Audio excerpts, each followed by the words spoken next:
आधी कुठे आपल्याला फिरायला जायचं तर आपण त्या पद्धतीने निर्णय घ्यायचो.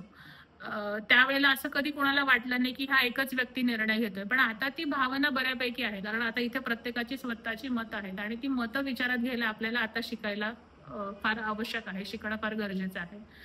एक साधंच उदाहरण घ्या, की तुम्हाला कुठेतरी सहलीसाठी जायचंय, कौटुंबिक सहलीसाठी जायचंय. बरं, मनात तुम्ही सगळं डेस्टिनेशन ठरवून ठेवलंय, की मला अमुक-अमुक ठिकाणी जायचंय. पण जर तुम्ही हा निर्णय घरात डायरेक्टली सांगितला, की हां, आपण या तारखेपासून या तारखेला या ठिकाणी जाणार आहोत. तर कदाचित घरच्यांचं मन थोडंसं नाराज होईल.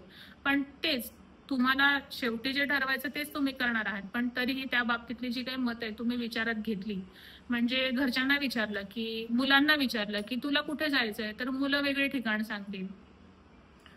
वृद्ध पालकांना विचारलं तर ते वेगळं ठिकाण सांगतील. तुमच्या पार्टनरला विचारलं तर ते व्यक्ती वेगळं ठिकाण सांगतील. पण या सगळ्यांचा अभ्यास करून एक समोरासमोर बसून जर त्याची तुलना केली, त्याच्यातले काय चांगले मुद्दे आहेत, काय वाईट मुद्दे आहेत, हे याच्यावरती चर्चा करून जर आपण एका फायनल निर्णयापर्यंत जर पोहोचलो, तर सगळ्यांनाच आनंद होईल आणि सगळेच ती जी काही ट्रिप आहे, जी काही तुम्ही ट्रिप अरेंज करताय, ती छान पद्धतीने, मनोरंजक पद्धतीने एन्जॉय करतील आणि तितक्याच आत्मीयतेने येतील.